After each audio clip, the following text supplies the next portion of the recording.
Masih nanti di dalamnya terkait anggaran SKBT, terus isi-isinya ya, anggaran SKBT, anggaran yang sampai hari ini memang belum kita keluarkan di badan anggaran juga terkait pada pondok pesantren, terus dan lain-lain, termasuk juga di dalamnya terkait haji ya.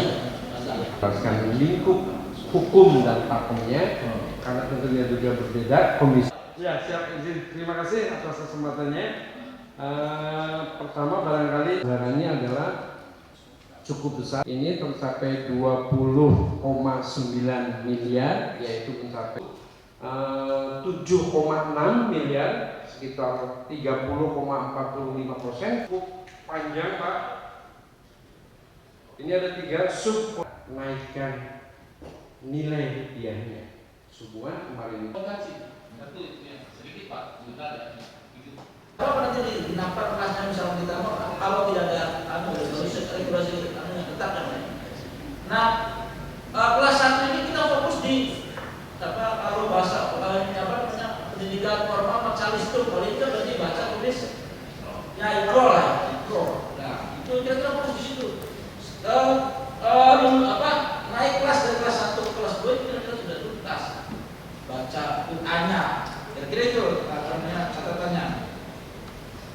Yang untuk kepala dinas pendidikan terkait pemberitaan yang insentif yang dikembalikan dan sebagainya, mohon ada penjelasan Pak ya. Meskipun ini kita juga perlu skip pemberitaan ini, tapi paling tidak kita juga punya informasi yang akurat lah. Bagaimana sih kejadiannya dan sebagainya. Saya ingin tahu bagaimana effort dari Dinas Pendidikan Kebudayaan itu dalam rangka promosi budaya di Indramayu. Salah satu tadi disebutkan Ngarot.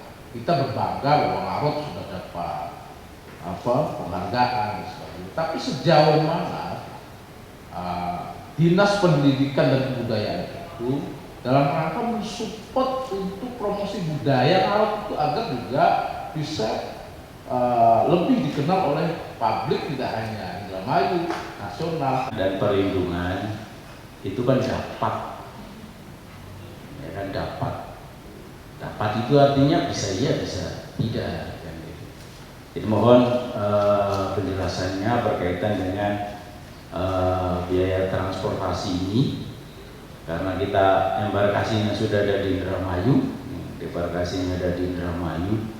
Bagaimana? Kemudian PPIH ini setiap selesai penyelenggaraan ibadah haji ada laporan pertanggungjawabannya, Pak.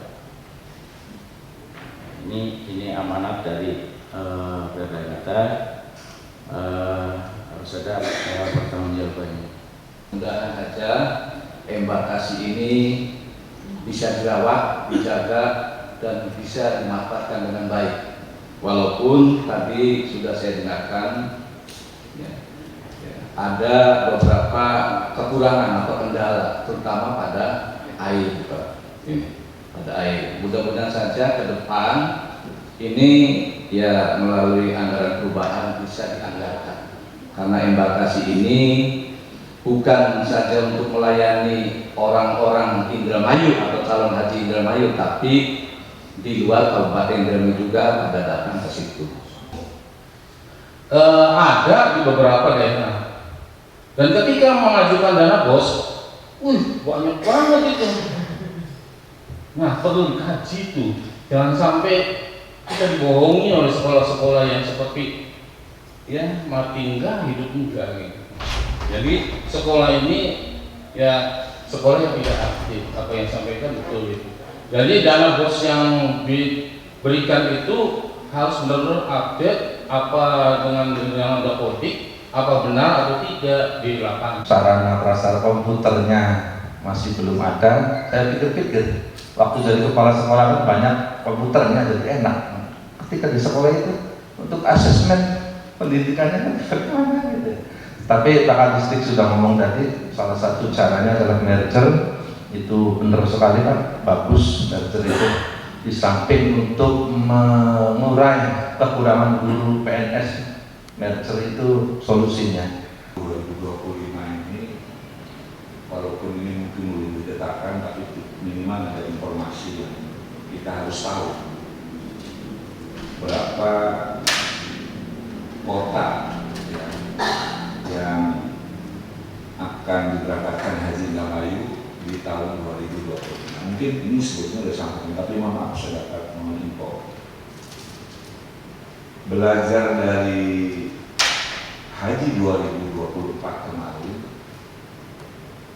ini ada suasana kebatinan yang ditanya oleh masyarakat.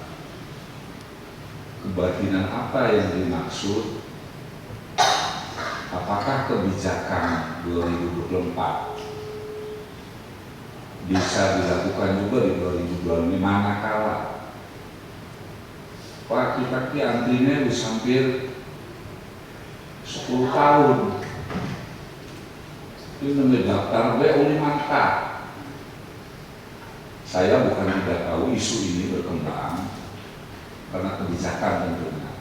Nah ini harus dijawab. Kali ini regulasinya ada di Dirjen Pendis, Pak. Jadi ada di sana ada batasan usia.